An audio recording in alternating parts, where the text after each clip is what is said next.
Well, little Maribye has now found himself some zebras to torment. So for now, he's just watching them in the distance. He's got really no shot, but it's not going to stop him. We know he likes to hunt even the largest of animals. Well, not hunt, but, follow is probably a better word than try to hunt, or at least in his mind, dream of hunting. Let's put it that way. He thinks he's about 75 times his size and is able to bring down elephants and buffalo and rhinos, and so he stalks up to them. And I think it's more just a game for him. It's just to see if he can get close without them noticing. And then he just kind of trots off. So we'll see if he gets close to the zebra. But zebra are very, very, very good at seeing things coming. They have very keen eyesight. The chances of him getting anywhere near them is probably very slim. He's going to have a tough time to be able to sneak up to those guys. A nice little mound close by. I'm hoping he kind of heads towards the mound and then watches them from on top of the mound. It'd be nice if he does. The zebra will probably run away, though, if he goes up that mound. Emmets, so generally no, in heavy rain. Like, this is not heavy, so this is good hunting rain for cats. But even if it's really heavy, proper downpours, they generally don't like it, and they try and get themselves under a little bush where they can just hide it out and wait for the rain to subside a little bit. But if an opportunity comes along, so let's say it's pelting down with rain, and they're sitting under a bush and something walks within striking range, they'll still take it. I've seen lions hunting in big storms before, and being successful. So I think it really just depends on the situation. Like anything out here, there's no rule book really for a behavioral aspect of an animal. There's things that we think they do and that we've noticed a pattern of them doing.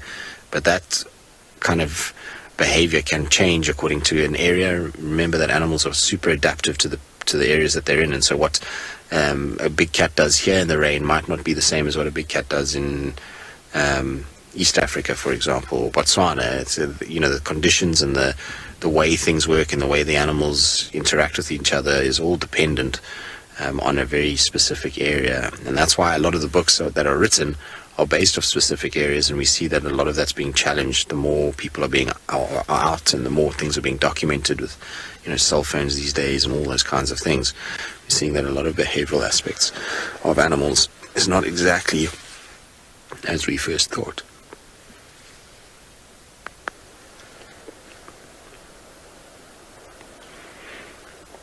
So I guess the short answer to that is generally not, but can happen. There we go. I think there's one zebra's already seen him. It's just like staring in this direction at the moment.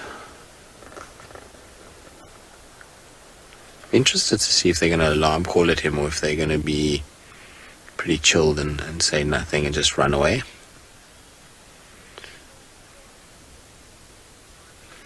White men, zebras won't taunt him. He's little, he's not a huge threat. Let's just reposition Morgan. So they're not going to taunt him or try and, do anything. They might, if he got too close, they might try and chase him off. So you might find a stallion comes in and chases him a little bit, but they're not going to taunt him. No. It's not quite how zebras work. I'm just going to try and get us into a position that if he comes across, we can actually kind of see a little bit better than what we have right now. I think he's going to use this mound to try and stalk up to them. So you see how he's trying to get behind the mound itself. There's one zebra that I'm pretty sure has already spotted him. That's why he's walking the way he's walking. Silly boy. The zebras aren't food. I know your eyes are big and you think that they're food, but they really aren't. Let's go forward, Morgan, because it'll be cool if he goes up this mound. Kind of get the head of the zebra and him sort of lined up. I'll stop here for now. Just get through here so you don't have to level.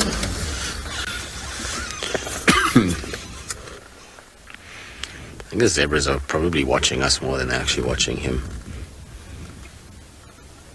See how he's using the mount to try and sneak up closer.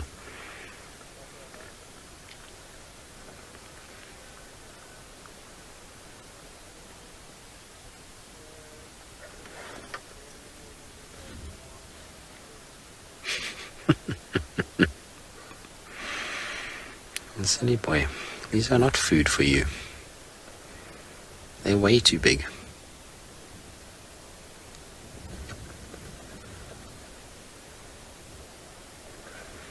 It's quite a cool shot though with him and the zebra. Let me just go forward a little bit more because it's going to be a really nice little two shot here of these two. Is that alright?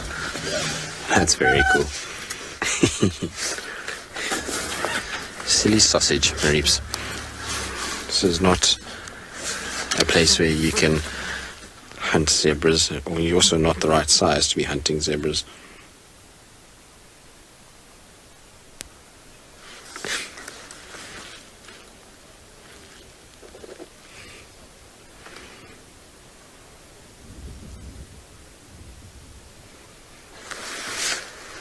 He's thinking about how he's going to get closer to them, but they're going to spot him on that mound. He's not exactly invisible there, so he's going to have to put his head down, otherwise the zebras are going to notice him and run away, which is probably what he wants. He actually probably does want them to run so that he can chase them.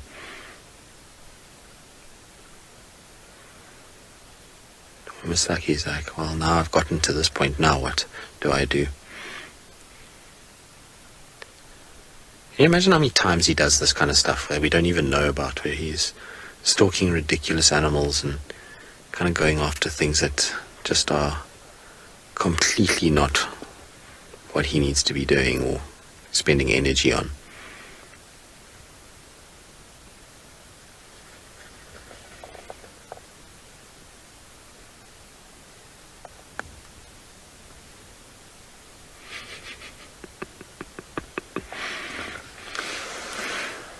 Classic.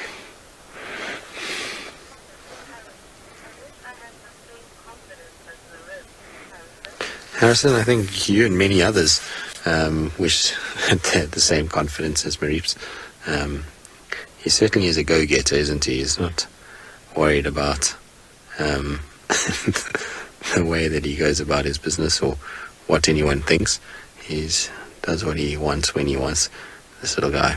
But like all of these kinds of things, as much as it's ridiculous and he's not, the chances of him ever getting this right is very slim. There is an element of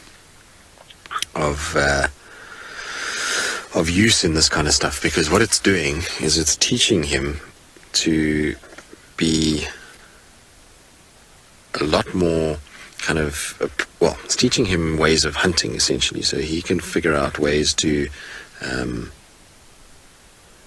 stalk and to get closer to animals without them seeing him. He can perfect technique to try and figure a way to grab things later in life. And while a zebra is a big target and you probably won't ever hunt them again, the same principles apply of stalking and getting close and remaining hidden.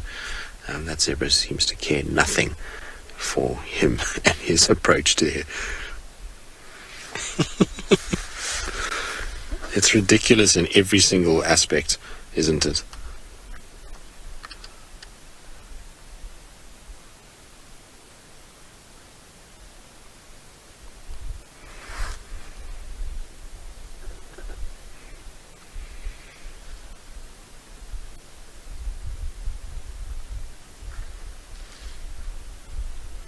I think he's going to sit there.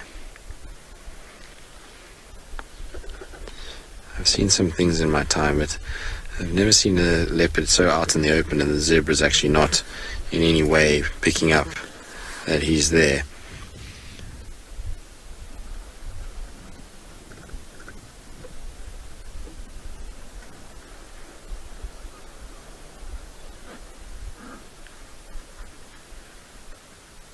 Like I say, zebras normally have very, very, very keen eyesight.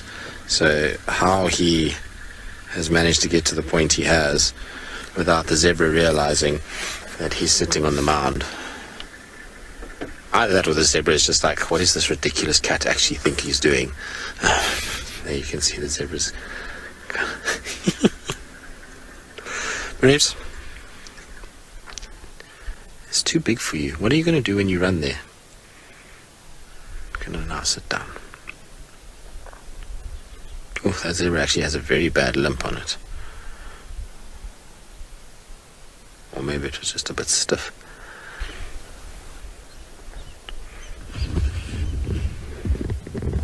But that coat in this light is just amazing how it blends in. I mean, he's sitting literally with not a blade of grass between us and him. And if you drove past here and he dropped his kind of head down, I mean, you could easily just kind of glimpse past that. That spotted pattern really does break up the outline. Morgan, I think he's changed targets now. Too much choice. You see, he's changing targets.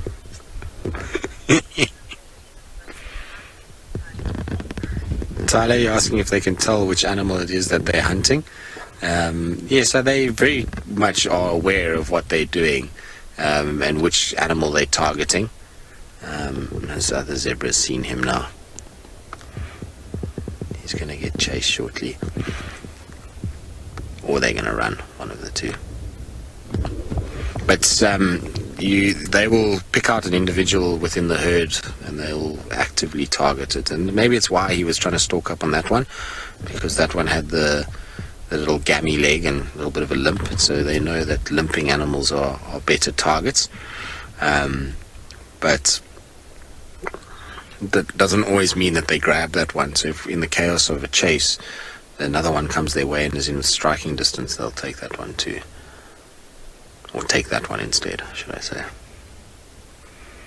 Amazing, I can't even see him now. He's just gone completely flat because the zebra is looking at him.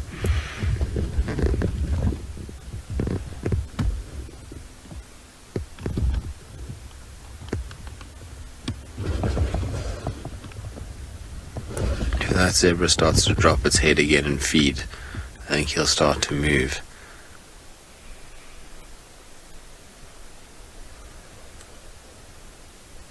Do you see how its ears are working?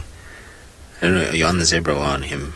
The zebra. On the zebra. If you watch the ears, you can see how they're doing all directions, just trying to work out what's going on around him. And the eyes are fixated in the direction of where he was moving.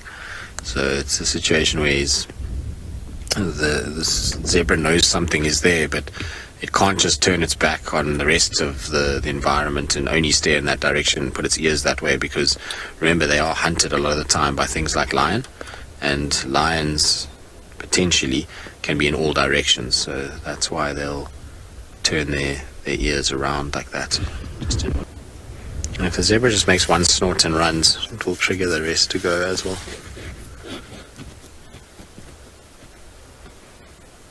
Why I don't want to start now, because if we start, all we're going to do is startle the zebra and ruin any chance that he's got of having a dream fulfilled. I wonder if he's going to kind of sleeps at night and thinks to myself, one day I'm going to grab one of those zebras. Because it's most certainly is not the first time that he has come across a zebra. I can see him now, he's just popped his head up. He's still watching these two that are on the right-hand side here.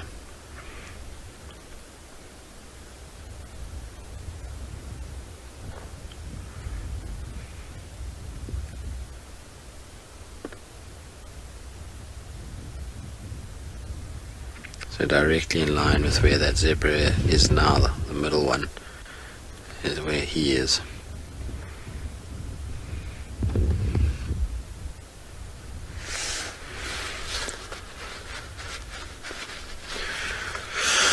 Part of me just wants him to come bounding out and then the zebras to run.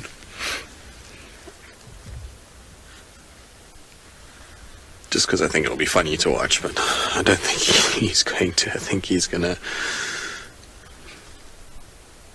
probably just let them go.